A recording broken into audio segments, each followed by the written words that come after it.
जिसे कहते हैं हम कैसे माने भगवान है, हम भगवान के हैं, कैसे माने, क्या प्रमाण है आपके पास? ये चार बातें अपने जीवन में देखो। सबका प्रयास, विद्वान, मूर्ख, बेविचारी, इंद्रिय जीत, जो भी, जहां भी, जैसा भी, ये चार बातें सबकी मांग है। मैं अविनाशी हो जाऊं, मरूं नहीं, मुझे कभी दुख न मिले, सदा आनंद में रहूं, मैं कभी अशांत न हूं, शांति प्राप्त हो, और मैं सबसे बड़ा बन जाऊं। है ना? ये चारों बातें प्रमाणित करती है कि मैं भगवान का बच्चा, क्योंकि ये भागवतिक लक्षण है। और अनुभव करो तुम्हारे अंदर ये है कि नहीं है, इसका मतलब तुम भगवान के अंश हो। और ये चारों बातें जगत में नहीं मिलेंगी, ये जगदीश में। अगर तुम विषय चाहते हो, जगत चाहते हो, तो और कोई नहीं, कृष्ण ही बना हुआ। तो फिर जब किंचन मात्र कोई और है ही नहीं, तो विषय भी तो वही बना है, पर ये तुम जानते नहीं हो, इसीलिए तुम भोक्ता भाव किए हो, यही तुम्हें फंसाए हुए। देखो, गलती कितनी भी हो जाए, उसके मिटाने के लिए उपाय भी है। निराश नहीं होना चाहिए, हर चीज का उपाय है। शरीर नष्ट कर देना उपाय नहीं होता। जैसे कल एक बोले थे, तो ये बात हमें दिन भर कभी कभी बीच में चिंता। और आप सबसे प्रार्थना है कि हमें मानव जीवन भगवान ने दिया है। पूर्व पुण्यों से हमारा जन्म एक अच्छे प्रतिष्ठित, जो भारत सरकार द्वारा सम्मानित पदों हैं, उनके घरों में हुआ है, या हमारा जन्म किसी गरीब के घर में हुआ है, वो हमारे कर्म के सहयोग से हुआ है। अब हमारा कोई कर्म न बिगड़ने पाए। आपको जो चाहिए वो मिल जाएगा, पक्का मिल जाएगा। हमारा विश्वास है, हमारा अनुभव है, जो चाहिए वो मिल जाएगा। जो चाहिए, कर तुम अकर तुम अन्यथा कर तुम सर्व समर्थ, ऐसे चमत्कार तुम्हारे जीवन में होंगे कि तुम आश्चर्यचकित हो जाओगे। केवल भगवत नाम का आश्रय ले लो, कृष्ण कृष्ण बोलो, राधा राधा बोलो, आप खुद देख क्या चला जाता है। अंदर ही अंदर मनन करते रहो, बाहर से खूब काम करते रहो, क्या परेशानी होनी। और अगर विजय ना हो जाए तो मैं बता, धन सच्ची कहते हैं, तुम उब जाओगे कि भगवान बंद कर दो धन देना, सच्ची कह रहे हैं। वो कौन सा मैरिज कहते हैं? लव मैरिज, तो मैंने प्रेम का विवाह। इससे बढ़िया और क्या बात होगी भाई? पहले तो गांव में था कि वर दूल्हा को नहीं दे, मतलब वर दुल्हन को नहीं देखा, दुल्हन दूल्हा को नहीं देखा। ऐसा नहीं था कि वो लड़की लड़का देख के बाद के ब्याह होता हो, ऐसा पहले नहीं था। गांव में तो माता पिता तय कर लेते थे, हो जाता। मतलब प्रेम का मतलब आपने चयन किया दोनों ने मिलकर, ये तो बढ़िया बात है ना। अब आपका मन मुटाव तो होना ही नहीं चाहिए, क्योंकि दोनों ने प्रेम विवाह किया और दोनों ने चयन किया, और एक साल बाद तलाक हो जाता है। भाई कैसा प्रेम विवाह?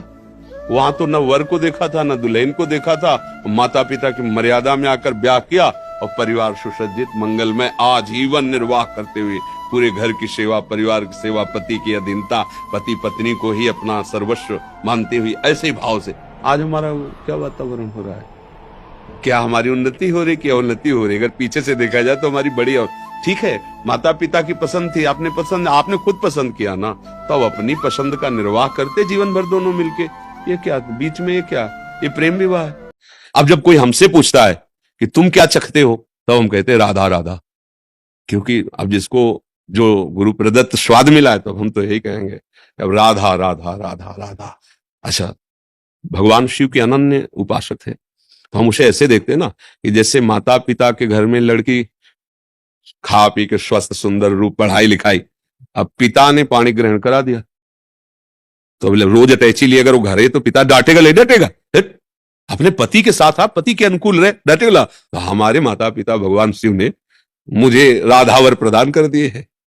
अब अनन्य भाव से अपने राधावर को रिझाएंगे तो हमारे माता पिता खुश हो जाएंगे। समझ गए ना? हाँ, वैसे देखिए, लक्ष्मी की आराधना में एक दोष है। लक्ष्मी जी की सवारी जानते हो क्या है? क्या है? नहीं नहीं, उल्लू। मोर तो कार्तिकेय जी की सवारी है, उल्लू है। पर्सनल उनका विमान उल्लू है। और जिसके पास लक्ष्मी जी अकेले आएंगी तो क्या बुला देंगी? क्या अब आपको लगेगा कि कैसे बुला दे? पूरा जीवन बेकार चला गया, बोले उल्लू बन गए, कुछ हाथ नहीं लगा, जा रहे काली, समझ रहे? और अगर अपने पति के साथ आएंगी, हरि के साथ, तो हरि का वाल क्या है? गरुण, जिनके वेदों का जो शाम वेद उसकी ध्वनि निकलती रहती है, और महाज्ञानी परम भक्त गरुण जी को, फिर लक्ष्मी जी गरुण जी के ऊपर बैठ के आएंगे, क्योंकि हरि है ना साथ। कोई देवता, कोई भूत, कोई प्रेत, कोई पितर, ये बात गांठ बांध लो, कोई तांत्रिक, कोई सिद्ध, यदि मेरा कर्म गलत नहीं है तो विश्व ब्रह्मांड में किसी की ताकत नहीं है कि वो हमको दंड दे सके, क्योंकि सबका शासन करता भगवान है, ईश्वर है। अगर कोई अपने तप का प्रभाव भी करना चाहे, मान लो तपस्वी है, तो बीच में आके खड़ा हो जाएगा। बिल्कुल वो भजन नहीं करता, पर वो निष्पाप है, उसने अपराध नहीं किए, तो किसी न किसी रूप में भगवान आके खड़े हो जाएंगे, उसकी रक्षा कर लेंगे। इसीलिए उनका एक नाम है ईश्वर। संपूर्ण जीवों का शासन उनके हाथ में है और सब जगह विराजमान है।